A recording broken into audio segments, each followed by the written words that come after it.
O conceito de poder constituinte é fundamental para entender a origem e a natureza das constituições.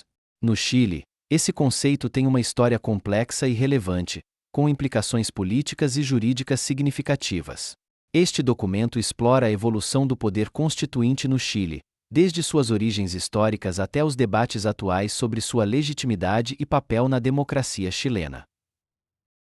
Introdução ao tema. O atual texto constituinte do Chile data sua redação e aprovação em plebiscito de 1980, sendo considerada, atualmente, como uma herança do regime militar do então presidente Augusto Pinochet. Em 2021 e 2022 foram apresentadas propostas que foram discutidas pelo atual governo e o órgão constituinte, em prol das demandas sociais, e mesmo tendo sido um requerimento social, a própria população vetou a aprovação da nova Carta Magna. História, política e jurídica. Augusto Pinochet assumiu formalmente o cargo de chefe supremo da nação em 17 de junho de 1974, e em 17 de dezembro de 1974, se tornou oficialmente o presidente do Chile. Em 1981 foi autoproclamado presidente da República do Chile para um mandato de 8 anos, iniciando um período de regime militar. Dentro do La Moneda, naquele mesmo 11 de setembro de 1973. O segundo motivo que explica a relevância daquele dia no Chile é a extensa cobertura que ele recebeu na imprensa internacional. Esse foi o primeiro golpe de Estado na América Latina a receber tanta atenção dos meios de comunicação estrangeiros, que mostravam aquelas imagens impactantes da Força Aérea chilena destruindo o próprio Palácio Presidencial. Tudo isso fez com que essas imagens se tornassem icônicas. Para Camila Vergara, que é pesquisadora na Universidade de Essex, o choque maior aconteceu na Europa, já que muitas das cenas protagonizadas pelos militares chilenos, como queima de livros, violência em centros de detenção, tinham muita semelhança com o que fez o movimento nazista alemão na escalada até a Segunda Guerra Mundial. A figura do Pinochet como líder desse golpe também deu a volta ao mundo.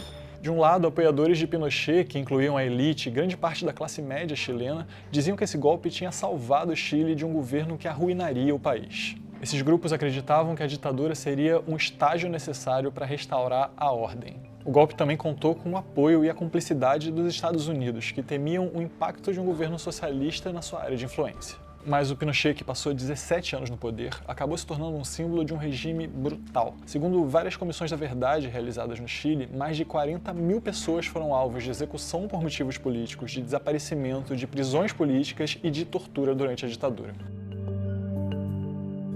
Todas essas violações registradas nessa época no Chile deram origem a uma espécie de profissionalização internacional da defesa dos direitos humanos na América Latina e no mundo.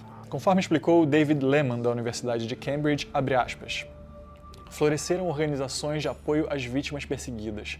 Muita militância internacional surgiu em torno do Chile porque era um país que repercutia e atraía atenção. Vários governos da Europa deram apoio oficial aos perseguidos pelo regime, e embaixadas como as da Suécia e da França ficaram repletas de chilenos. Os militares justificaram o golpe como uma resposta à instabilidade política e econômica sob o governo do ex-presidente Allende. No entanto, uma vez no poder, Pinochet iniciou uma campanha de repressão brutal contra opositores políticos, resultando em milhares de mortes, desaparecimentos e prisões arbitrárias. O regime também impôs censura aos meios de comunicação e restringiu as liberdades civis.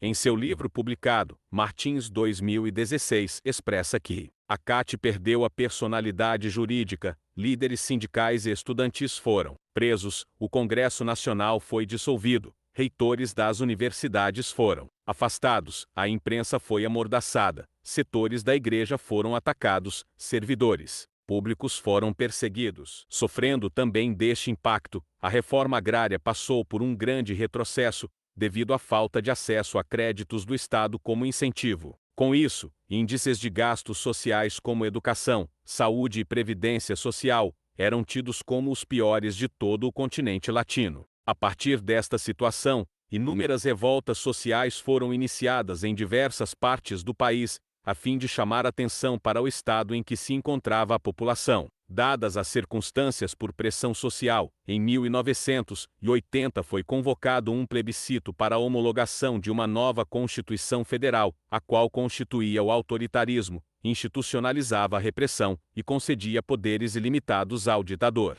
Ou seja, esta Carta Magna beneficiaria seu ditador ao mesmo tempo em que acrescenta leis para manter a ordem entre as pessoas. Para que um novo texto constitucional possa ser elaborado, é necessário que entenda-se o que é o poder constituinte por definição. Onde quer que exista um grupo social e poder político efetivo, haverá uma força ou energia inicial que funda esse poder, dando-lhe forma e substância, normas e instituições. Ou seja, o poder constitucional está presente em todos os lugares que contenham um povo e um poder que os regem e mantenham a sociedade regrada.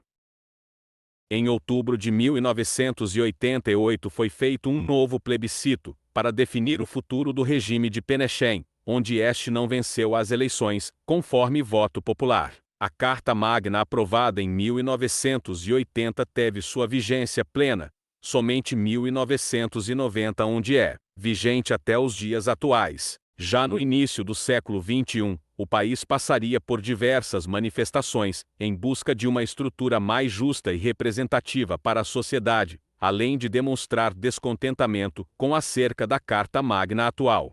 Sendo algumas delas, a conhecida como a Revolta dos Pinguins, sendo protagonizada entre estudantes do ensino médio, contando com mais de 600 mil pessoas, exigindo melhorias na educação e mudanças estruturais no país, em 2006.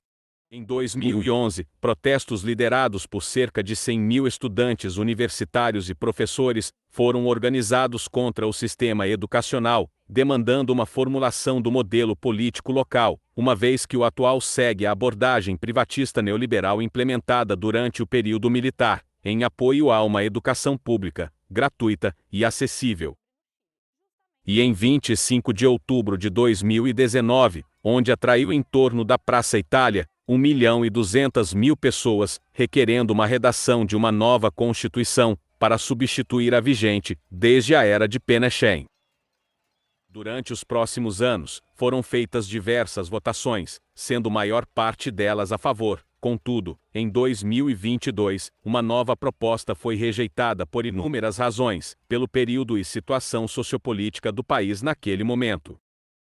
Uma das razões foi a complexidade e extensão do texto, o qual continha 388 artigos sobre uma variedade de temas, a percepção do radicalismo e outros fatos, como problemas de comunicação, campanhas de desinformação e Covid-19. Muitos eleitores estavam mais preocupados com questões imediatas e tangíveis do que com mudanças constitucionais de longo prazo.